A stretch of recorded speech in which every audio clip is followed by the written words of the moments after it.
Welcome to Get Your Mind Right, Boots on the Ground, where we spotlight professionals in the field who have overcome challenges and how they work through them. Their stories offer real-world insights and tips for thriving in today's competitive landscape. Good morning. John Johnson here with Get Your Mind Right, the world's only podcast devoted to digital marketing and merchant services professionals. Back with me here today for episode 4 of the series is Austin Hoffman, the operating partner of Viv. Good morning, Austin. Morning. Glad to have you back. Hey, so as I mentioned earlier, we're on episode 4 here. The first 3 episodes were about web basics, e-commerce, and overcoming objections for all you nascent sales folks in digital. If you missed that, no worries, go back. I highly recommend it. Austin had a lot of items and a lot of tips and things that you could put in your toolbox to use today. So go back and check that out. But today, we're here to talk about the core elements of a high converting website. Because, Austin, when I think about a really high performing website, it's really a digital business card. Right? It is talking about that company it's working for it 24/7. It's saying, here's who we are and here's what we do and here's how you can join in with it. Mm-hmm. So when you think about it in those terms here, what are the must-haves in the website? What are those elements that you have to have baked in the website if you want it to convert those visitors into those customers? Yep. Goes back to a couple episodes of what we've been talking about, right? Mm-hmm. You want it to load super fast. You want it to have great navigation on that side. So when a user wants to move from page to page or check out more information, you want to be able to have it right in front of their face. You want to have kind of a summary of your entire site built into the homepage. So again, they can navigate where they need to, whenever they want to. Mm-hmm. Your header about your services, your features, like your products, right? A section below that for frequently asked questions. You want testimonials built into it, so you get the kind of social proof that other people have had great experiences with you, and contact information built into it as well. So whether it's call to actions to get to quotes, to call you, to be able to move to an interactive form, all that stuff is going to be great ways of converting people as soon as they hit the site. Okay, so you mentioned earlier in that talk track about moving from page to page. Tell me how load speeds come into play. Well, it's got to load super fast when you get in the website, and then your next test is to move from page to page, right? Mm-hmm. So if it takes me 10 seconds to move to a specific page, and then another 10 seconds to look at the project pages for that service, and then another 10 seconds to be able to move to the contact form, you've probably already lost me 20 seconds ago. So I'm probably moving to somebody else who's giving me the information I want now. Okay. Just kind of how it is today with everything as far as attention rates. So my next question, I really want to frame and confine to the notion of where we got someone to our website to where we want to get them to the shopping cart. So Tell me what your experience is on how calls to action come into play in that transaction. Yeah, I mean, it's a must-have, right? Mm-hmm. So again, as soon as you're looking at the information or you want to make a purchase on that side, you want to be able to have it right in front of them so they can click it and do whatever they need to get it done. If you don't have a call to action that goes to a quote or a form or an appointment booking tool or a product page or a checkout or anything like that, you're just going to miss the opportunity because they won't look for it afterwards. Okay. It's just a must-have as far as guiding the customer down that path. Okay. So I'm going to take, you may end up taking me in deep water. I said I was going to take you in deep water here. So let's say a merchant, we talked about this last episode, no, it was 2 episodes ago, about this notion that their website is not mobilely optimized, where they're doing that pinching and pulling that confounds everyone, right? So what can that merchant do to the current website to make it mobilely optimized? You have to bring it to a designer that can make it the adjustments, right? Okay, so we're tearing down the old house and building a new one. Yeah, well, a lot of times there's plugins that can help fix 75% of it, but you still want to be able to adjust to any type of device out there because there's tons of different options, right? When you're at work, you're looking on a laptop or you're looking at a desktop, right? Some of the older demographics like to look at everything from an iPad sitting at home, right? Everybody else is kind of on their mobile device, whether it's Android, it's Apple. You have so many different screen sizes that you want to be able to properly structure it from the beginning. So it's a lot of work to be able to. There's a lot to it. Yeah, to get to where it needs to be. And usually when it's not mobile friendly, it's a bad design in the first place too. So a lot of times what you'll see is designers will just scrap the old stuff and start over. So it's a lot of work, and of course that means expense too. So that would explain why there's still so many of these mobile websites out there that are not optimized. Mm-hmm. But still, that just to me that's a game breaker. Mm-hmm. Well, we talked about that already. So talk to me about how navigation and good navigation, particularly on a website, is going to aid and improve your conversion rates. Yep, it's been proven that whenever you can properly send people to the places that they want to go to, it increases your conversion rate by about 14 to 30%. Woo! Yep, that's real money. Yep. So this is something as simple as having the nav bar follow them around whenever they're moving throughout the site, right? So you don't have to scroll all the way to the top every time you want to move from page to page. Yeah. But again, it's just been studied to show that up to 30% better conversion rate. Yeah, and it's actually even beyond that, because as you know, that first business transaction with new customers, the first one, right? Mm-hmm. They have that good experience with you.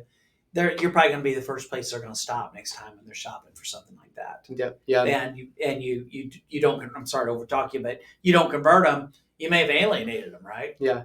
Especially repeat customers. They hit the home, they go to the service page, push purchase, right, or push fill out information. If you're a repeat buyer for everyday month or everyday items or monthly items, right, you're going to the same page over and over if you haven't done a subscription. So navigation is very important. So I know you talk to a lot of merchants, okay, and there's merchants that, again, they're along a wide spectrum of knowledgeability about what converts and what their website should have. With your experience, what would you say is a thing that's really important that merchants tend to overlook on their website? So the design is the biggest things too, right? But being able to separate out landing pages for specific campaigns outside of your normal site too. So you want to separate some of the campaigns that you do on a billboard or print or digital advertising into its own pages so you can study it and not mix it with your general traffic on that side. So a lot of times they overlook that because they'll send all their traffic to the page that everybody else is viewing. And now you have all this skewed data, whether it's actually working or not, when you could be overspending on other types of advertising campaigns. Okay.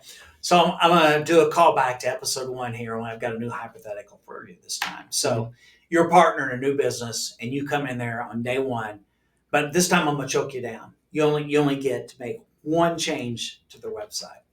What's that one change going to be? What are you going to look at first? That's a tough one because I want to overhaul the whole thing. Because everything's wrong. Yeah. I would probably clean up all the call to actions to something that converts them instead of them just entering into a contact form, which is what I see a lot. So that would be the one of the things I think that I would pick over the others. But that's tough because I want to overhaul the whole thing. Yeah. Okay, we'll go with that then. Yeah. We'll go with that. I think that would be a good one as well. Yeah, I still see tons of sites that have the service page is just landscaper, and that's it. Just doesn't even say the city, right? And it says about the service, a picture, a couple bullet points, and then that's it, right? So even if I wanted to do business with you, I still have to go find how to. Very good. Yeah. Very good. Well, Austin, thanks for coming. I know we've got you slated for episode 5 on common website and e-commerce mistakes. It'll be the last episode in the series, in the theories as well. Yeah. So one thing I want to mention and shout out to my audience here is that we're growing our audience here strictly by word of mouth. So I appreciated that about you. If you like what you hear, tell your friends about it in the industry. Hit that like and share on me as well. So for Austin Hoffman, I'm John Johnson. And until next time, get your mind right.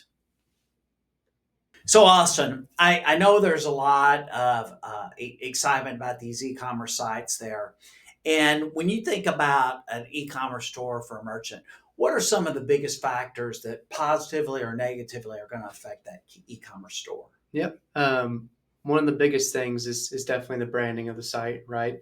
So you don't want anything generic that does not match the branding on it. It could be fonts, logos, colors, high quality images, right, are very, very important for a site.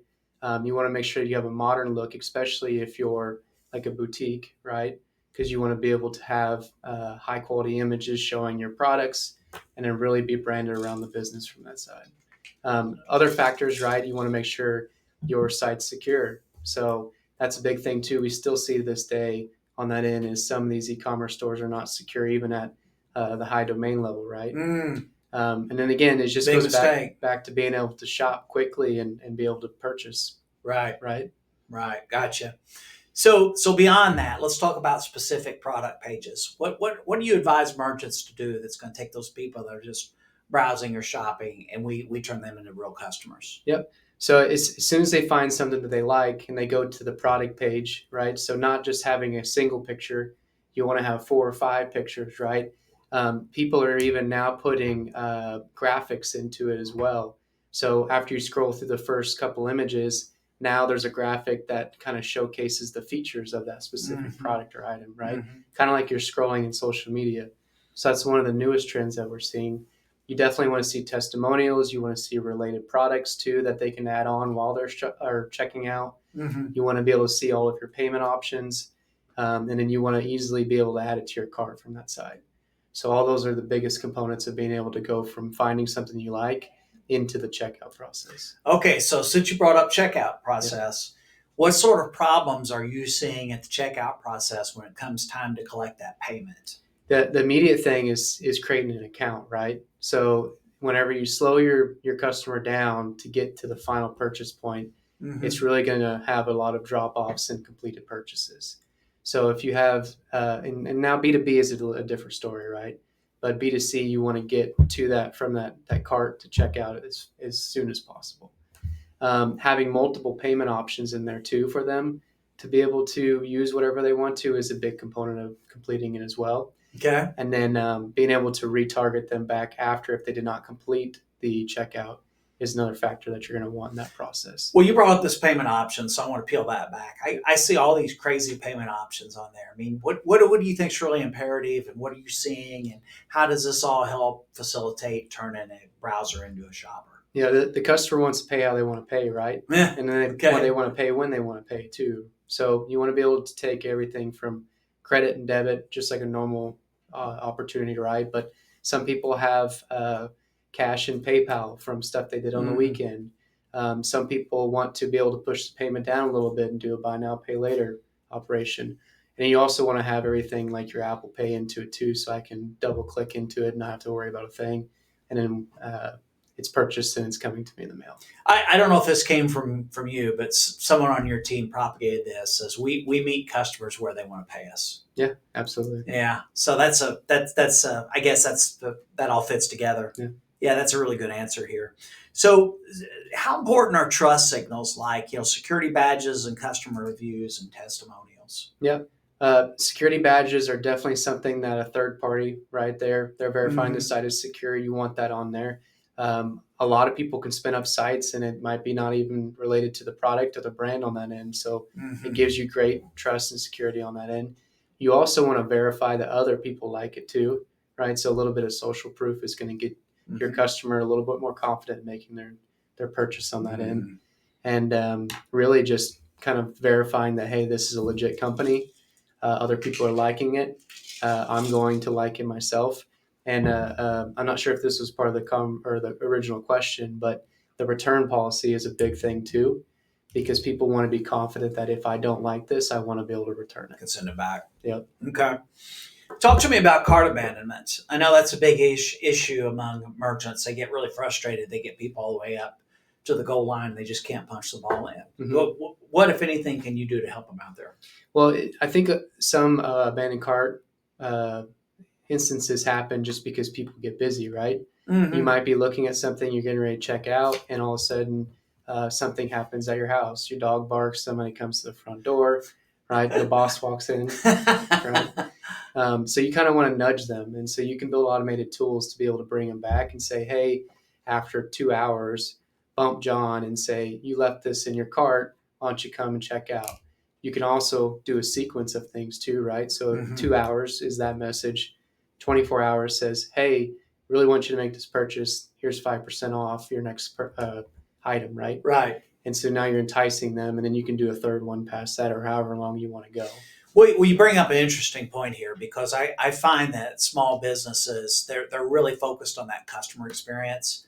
and it's a fine line, right? Mhm. I want to be persistent, yet I don't want to be too intrusive, and I don't want to do anything to injure my reputation in that community. So how do you tread that line with a merchant when they're worried about these things? You don't bombard them every 3 hours or so, right? Okay.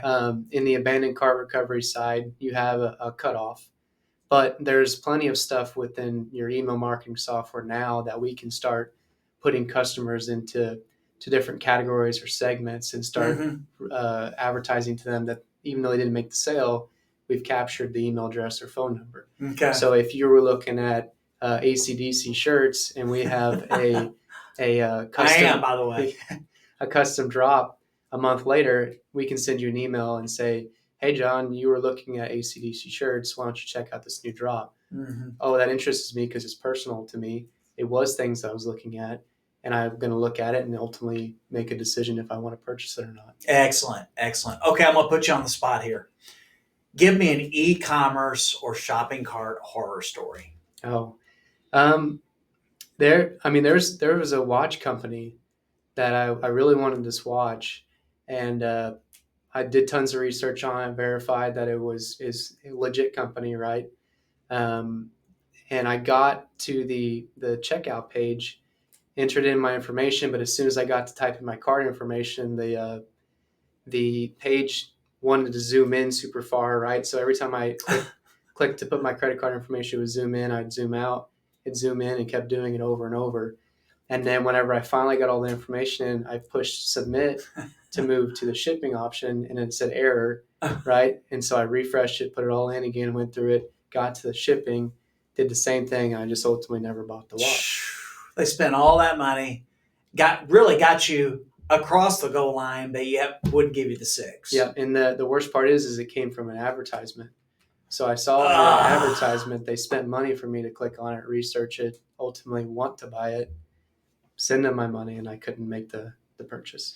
So I had one. It was one of those pop-up advertisements. It was really a cool shirt. So it's the first time I'd ever acted on one of those, right? So I clicked on it. I wanted to buy it, and I couldn't ever get to the shopping cart. Mm-hmm. So again, at some point you give up in disgust and you're angry. So 2 or 3 weeks later, I got that pushed at me again. So I went through the whole confounded process, and then of course they kept pushing those ads. I mean, how much did they spend? Yeah. I mean, it was literally dozens of ads they pushed me over the next couple of months. Yeah, it's the exact same thing that happened to me. I kept getting the ads, and I kept reporting the ads because I was tired of seeing them. Mm-hmm. Mm-hmm. So even if that bug was fixed an hour later, I still haven't been back to purchase. Well, Austin, this has been fantastic. Hey, folks, we're going to have Austin back for episode 3 of this series here, and it's overcoming objections for selling websites. So all you folks that are in digital marketing now or aspire to be in it, this is going to be action-packed. I'll see you next time here on Get Your Mind Right. For Austin Hoffman, I'm John Johnson.